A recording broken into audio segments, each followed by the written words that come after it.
बहुत समय पहले की बात है। गौतम बुद्ध किसी वृक्ष के नीचे ध्यान में बैठे थे कि तभी वहाँ एक आदमी आ गया। ये आदमी अपने आलसीपन से बहुत ज़्यादा परेशान था। आलसी आदमी गौतम बुद्ध से बोला, महात्मा जी, मेरी मदद कीजिए। मैं अपने आलस्य से बहुत ज़्यादा परेशान हूँ। आप ही कोई उपाय बताइए जिससे मैं आलसीपन से छुटकारा पा सकूं। गौतम बुद्ध ने उस व्यक्ति से कहा, पहले मुझे यह बताओ कि तुम्हें क्यों लगता है कि तुम आलसी हो। आलसी आदमी बोला, सिर्फ मुझे नहीं, मेरे परिवार वालों को और मेरे आसपास के सभी लोगों को भी ऐसा लगता है कि मैं आलसी हूँ। गौतम बुद्ध ने फिर उससे पूछा, क्या तुम जानते हो आलस होता क्या है? आलसी व्यक्ति बोला, नहीं, मैं नहीं जानता, किंतु मैं इतना ज़रूर जानता हूँ कि आलस बहुत बुरी चीज़ है। इसकी वजह से मुझे बहुत नुकसान हुआ है। गौतम बुद्ध बोले, जिस परेशानी से तुम छुटकारा पाना चाहते हो, पहले उसके बारे में पूरी जानकारी ले लोगे तो उससे छुटकारा पाना आसान हो जाएगा। आलसी व्यक्ति बोला, भगवान, इतनी बुद्धि तो मुझ में नहीं है। आप ही मुझे इस समस्या के बारे में जानकारी दीजिए।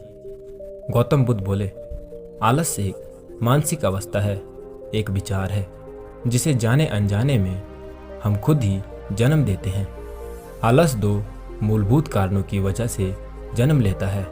एक है शारीरिक और दूसरा है मानसिक। शारीरिक कारणों में पहला कारण है गलत तरह का भोजन। हम सभी जानते हैं कि हमारे शरीर को भोजन से ऊर्जा मिलती है और यह ऊर्जा सजीव चीज़ों से मिले तो अच्छी, यानी कि प्राकृतिक रूप से जो हमें भोजन की वस्तुएं प्राप्त होती हैं, उनसे अगर यह ऊर्जा मिले तो हमारा शरीर सबसे अच्छी ऊर्जा प्राप्त करता है। इससे उल्ट यदि हम निर्जीव वस्तुओं से ऊर्जा प्राप्त करते हैं तो यह हमें आलस की ओर ले जाती है।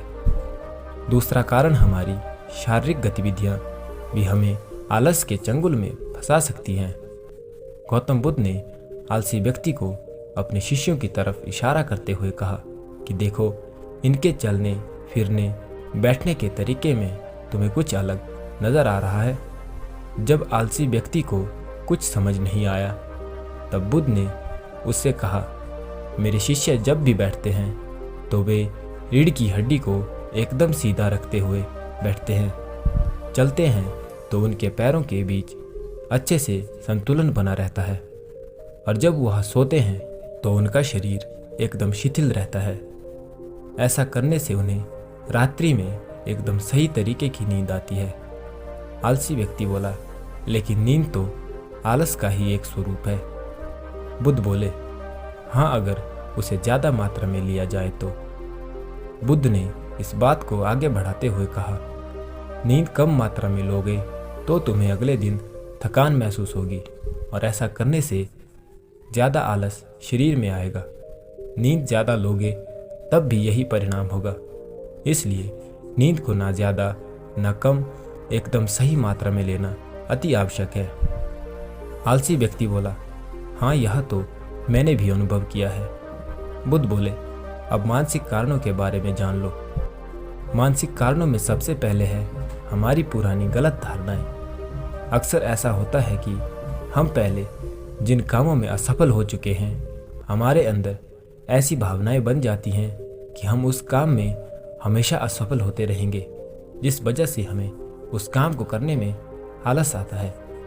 ऐसी धारणाओं से छुटकारा पाने का एकमात्र उपाय यह है कि हमें अपने मन को यह समझाना चाहिए कि पिछली बार हम जब उस काम में असफल हुए थे तो हम उसके बारे में जितना जानते थे, अब हम उस काम के बारे में उससे ज़्यादा जानते हैं, क्योंकि असफल होने के बाद हम उससे काफ़ी कुछ सीख भी गए हैं। बुद्ध बोले, दूसरा कारण है आलसी और कामचोर लोगों की संगत। कई बार ऐसा होता है कि हम आलसी नहीं होते, मगर जिनके साथ हम रहते हैं हम उन जैसे बन जाते हैं। जिससे छुटकारा पाने का उपाय बहुत सरल है। कामचोर और आलसी व्यक्तियों से दूर रहो। ऐसे व्यक्तियों की संगत में रहो जो अपने काम को बड़ी लगन से करते हैं और तुम्हें कुछ सिखा पाए। गौतम बुद्ध ने तीसरा कारण बताते हुए कहा, यह कारण आलस के लिए सबसे बड़ा कारण है। काम को कल पर टालते रहना। यह कारण इतना शक्तिशाली है कि किसी भी व्यक्ति को बर्बाद कर सकता है। जिससे बचने का सबसे आसान उपाय यह है कि जो काम जितना भी जल्दी हो सके उसे कर दो। गौतम बुद्ध ने आलसी व्यक्ति से एक प्रश्न पूछा, मान लो तुम किसी रेगिस्तान में फंस गए हो और तुम्हें प्यास लगी है, तो तुम क्या करोगे?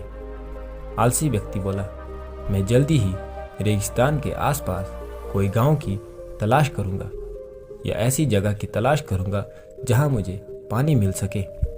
गौतम बुद्ध बोले, अगर तुम्हें काफ़ी देर ढूंढने पर भी पानी ना मिले तब तुम क्या करोगे? आलसी व्यक्ति बोला, मैं तब भी अपनी तलाश जारी रखूंगा, क्योंकि ऐसी परिस्थिति में मेरे पास कोई और दूसरा विकल्प नहीं होगा। बुद्ध बोले, बिल्कुल सही, और यही है मानसिक स्तर पर आलस का चौथा कारण, किसी भी निश्चित लक्ष्य का ना होना। यह भी आलस की ओर ले जाता है। अब सुनो पांचवें कारण के बारे में। गौतम बुद्ध बोले, सोचो कि तुम्हारे पास काफ़ी सारे सोने के दागिने हैं जो तुम्हें एक जगह से दूसरी जगह ले जाने हैं। तुम चलते चलते थक जाते हो और किसी पेड़ के नीचे बैठ जाते हो और तभी तुम्हें दूर से तुम्हारी तरफ दौड़ कर आ रहे डाकू दिखाई देते हैं। तो क्या तब भी तुम आलस करके वहीं बैठे रहोगे या ऐसी परिस्थिति में तुम वहां से उठकर दौड़ने लगोगे? आलसी व्यक्ति बोला, जी मुझे वहां से दौड़ना ही पड़ेगा, नहीं तो मेरी जान और सोने के दागिने खतरे में पड़ जाएंगे। बुद्ध बोले, यानी कि तुम्हारे पास एक ठोस वजह होगी दौड़ने के लिए। यही है आलस का पांचवा कारण, किसी भी काम के लिए ठोस वजह का ना होना। आलसी व्यक्ति महात्मा बुद्ध की बातों से संतुष्ट हुआ। वह बोला, महात्मा जी, मैं अब आलस के बारे में सब कुछ जान चुका हूँ और अब मैं इन सभी कारणों पर काम करूँगा और अपने आलस को दूर भगा दूंगा। तो दोस्तों, आशा करता हूँ कि यह कहानी आपको अच्छी लगी होगी और इसे सुनने के बाद आप कभी भी जीवन में आलस नहीं करेंगे। दोस्तों, अगर आपको यह वीडियो पसंद आया हो तो इसे लाइक और शेयर करें और चैनल पर अगर नए हो तो चैनल को सब्सक्राइब करें, साथ ही बेल आइकन को भी प्रेस कर दें ताकि आप हमारे आने वाले वीडियो को मिस न करें। फिर मिलेंगे एक नई वीडियो के साथ, तब तक के लिए धन्यवाद।